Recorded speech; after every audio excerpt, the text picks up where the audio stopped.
Hello everyone, my name is Kirandeep Kaur. My student ID is 14342530. Today I'm going to represent my presentation on business analytics and intelligence. Here's my first slide. It's about introduction. Business analytics provides organization with a comprehensive understanding of their current situation by identifying key data insights,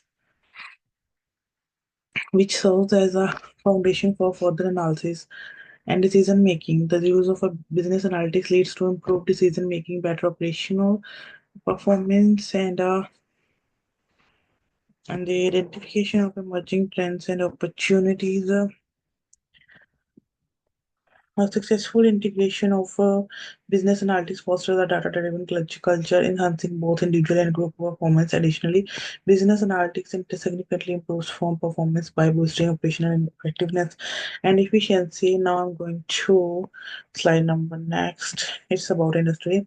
Before the COVID-19 pandemic, low confidence and slow growth in household disposable income, partly due to Brexit, led to increased demand for budget airlines, so consumers sought affordable travel options. Low-cost carriers also benefited from the overall growth in air travel as passenger number rose during the pandemic. International travel restrictions causes significant losses for the airline, with demand hitting record lows. However, since 2021 to 2022, a rebound in travel has been driven revenue growth despite challenges from rising inflation and economic instability. These factors have also led more consumers to turn to low cost of carriers to affordable travel options.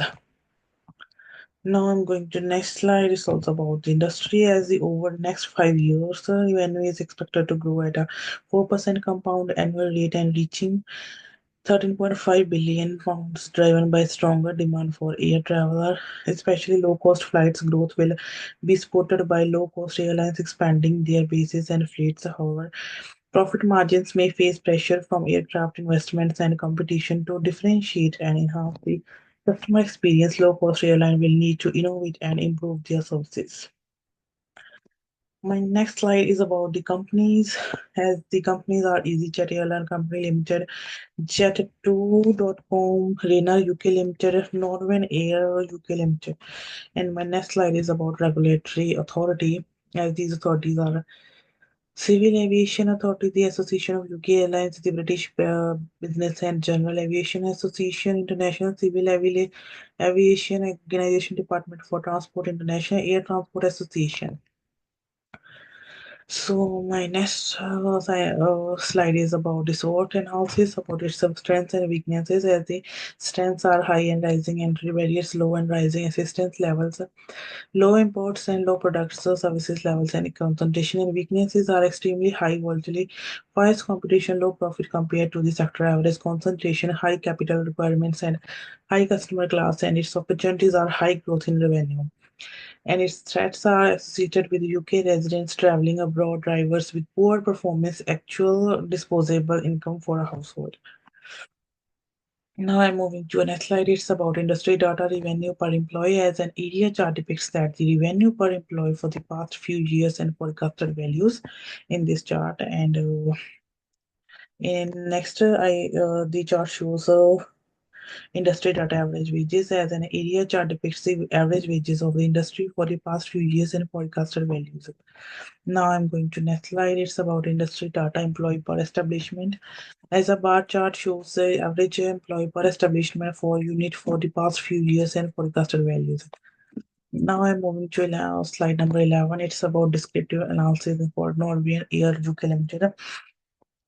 If I talk about the net profit margin, then it's minus 1.103.02, indicating a negative average net profit margin across the data, and the standard deviation is the 232.74, showing high variability in the net profit margin values.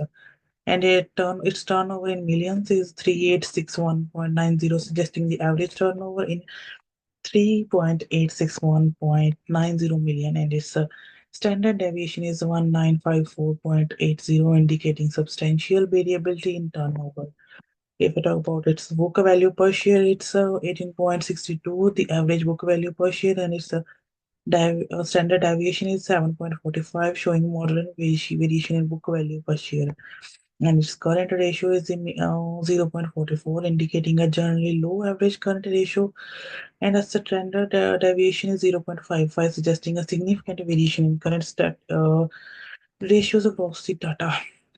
If I talk about asset turnover is 0.296, showing a relatively low average assets turnover standard deviation, and 0.1365, indicating some variability in asset turnover values. And its summary is the variables exhibit varying levels of central tendency and dispersion, with net profit margin and turnover showing the highest variability.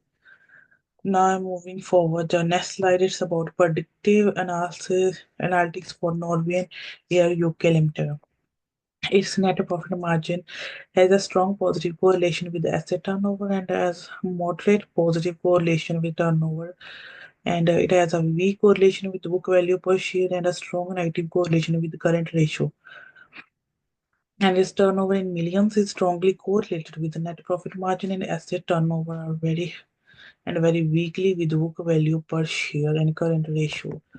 And book value per share has a weak correlation with all other variables except turnover and current ratios. And the current ratio shows a strong negative correlation with net profit margin and turnover and asset turnovers, suggesting that higher current ratios are associated with lower asset turnover and profitability.